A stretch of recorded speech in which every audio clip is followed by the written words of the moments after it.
एक दूर अफ्तादा मगर हसीन सल्तनत में एक नन्ही सी शहजादी रहती थी जिसका नाम एलोरा था।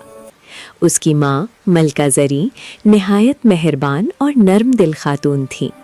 पूरा महल उनकी मोहब्बत से रोशन रहता था।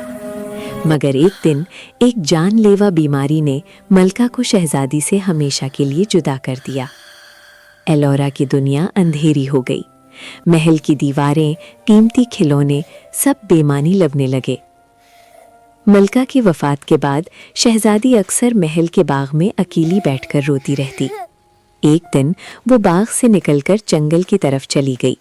उसे अंदाजा ही न रहा कि वो कितनी दूर आ गई है।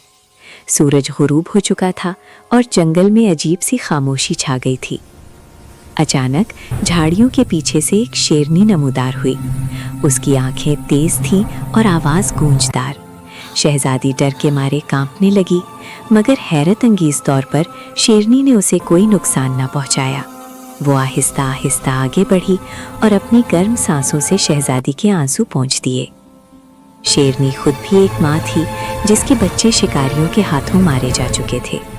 उसके दिल में छिपी ममता जाग उठी। उसने शहजादी को अपने पंजों के बीच महफूज कर लिया, जैसे कोई माँ अपने बच्चे को थाम लेती है।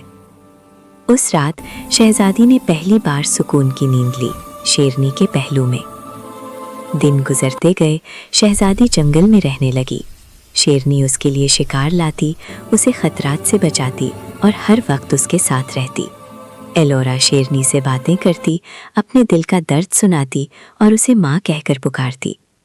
शेरनी की गर्ज में अब खौफ नहीं बल्कि हिफाजत की आवाज़ होती थी। एक दिन सल्तनत के सिपाही जंगल में शहजादी को ढूंढते हुए आ गए। जब वो एलोरा को ले जाने लगे तो शहजादी ज़ोर ज़ोर से रोने लगी और शेरनी से लिपट गई। शेरनी ने भी दर्द भरी धाड़ मारी, जैसे उसका दिल टूट रहा हो। शहजादी ने बादशाह से इल्तिजा की, अब्बा जान, ये मेरी माँ है। इसने मुझे ज़िंदगी दी है, मोहब्बत दी है। बादशाह की आंखों में आंसू आ गए। उसने पहली बार समझा कि माँ सिर्फ इंसान नहीं, मोहब्बत भी हो सकती है। उसने हुक्म दिया कि शेरनी को शाही जंगल में महफूज बना दी जाए और शहजादी जब चाहे उससे मिल सके। कहते हैं आज भी जब शहजादी उदास होती है वो जंगल जाती है और एक शेरनी अपनी ममता भरी आंखों से उसका इंतज़ार कर रही होती है। क्योंकि माँ की मोहब्बत न नस्ल देखती है न शक्ल, बस दिल देखती है।